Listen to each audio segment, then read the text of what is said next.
মালদায় হিংসা নিয়ে নাম না করে বিজেপিকে নিশানা মুখ্যমন্ত্রী মমতা বন্দ্যোপাধ্যায়। মালদায় হিংসা কেন হয়, দাঙ্গা আমরা কেন করব? অপারেশন দাঙ্গা তার তো এটাই কাজ। নাম না করে বিজেপিকে আক্রমণে মুখ্যমন্ত্রী। জেলা শাসক পুলিশ সুপারদের নজর রাখার নির্দেশ। মালদার কমিউনাল রাইটস কেন হয়? কেউ করলেই আমাকে করতে হবে? কেউ তো করবেই, তার তো এটা কাজ। অপারেশন দাঙ্গা, তা আমরা কেন করব?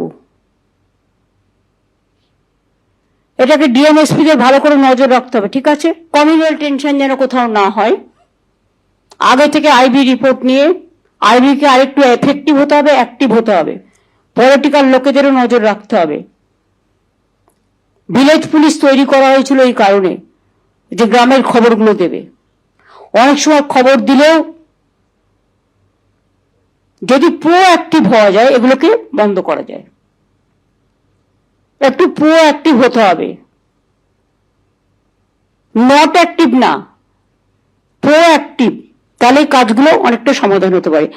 মুখ্যমন্ত্রী নিজে যখন ঈদুল ফিতরের সভায় বলেছিলেন যে বিজেপির যে হিন্দু ধর্ম সেটা হচ্ছে গান্ধা ধর্ম, তাহলে উত্তরপ্রদেশের মানুষ, বিহারের মানুষ, ছত্তিশগড়ের মানুষ, মধ্যপ্রদেশের মানুষ, দিল্লির মানুষ, এরা কি গান্ধা ধর্ম প্র্যাকটিসিং করছেন? তো এই ধরনের উস্কানিমূলক বক্তব্য তৃণমূলের কংগ্রেসের পক্ষ থেকে এসছে। একতরফা আক্রমণ হয়েছে। আর ডিএমএসপি কি করবে? পুলিশ কি করবে? পুলিশকে পরিচালনা করে কে? তারা তো কোনো স্বশাসিত সংস্থা নয়। প্রশাসনের দায়িত্ব তো মুখ্যমন্ত্রীর হাতে, পুলিশ মন্ত্রী তিনি। যদি বিচ্যুতি হয়ে থাকে সেটা তার বিচ্যুতি। তিনি বলছেন যে দাঙ্গা আটকাবেন, তো দাঙ্গা আটকাবেন কি করে? এই তো যে রিপোর্ট এসছে সেখানে দেখা যাচ্ছে যে তৃণমূল কংগ্রেসের কাউন্সিলর, তৃণমূল কংগ্রেসের স্থানীয় নেতা, তারা এই আক্রমণের সঙ্গে যুক্ত। পশ্চিমবঙ্গে কোনো দাঙ্গা নেই, যেটা আছে একতরফা হিন্দুদের উপরে আক্রমণ, কিন্তু দীর্ঘদিন এটা চলবে না। মাওবাদীদের সঙ্গে সংঘর্ষে ছত্তিশগড়ে বড় সাফল্য নিরাপত্তা বাহিনীর। নিরাপত্তা বাহিনীর সঙ্গে সংঘর্ষ, ২৬ জন মাওবাদীর মৃত্যু হয়েছে বলে খবর। ছত্তিশগড়ে এনকাউন্টার, নিহত মাও শীর্ষ নেতা বাসব রাজ। এই বাসব রাজের বিরুদ্ধে ২০১২ ও ২০১৯-এ এনআইএর জোড়া এফআইআর।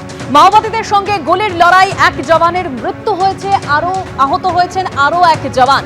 দান্তেওয়াড়া, নারায়ণপুর, বিজাপুর, কোন্ডাগাঁওতে একযোগে অভিযান চালানো হয়।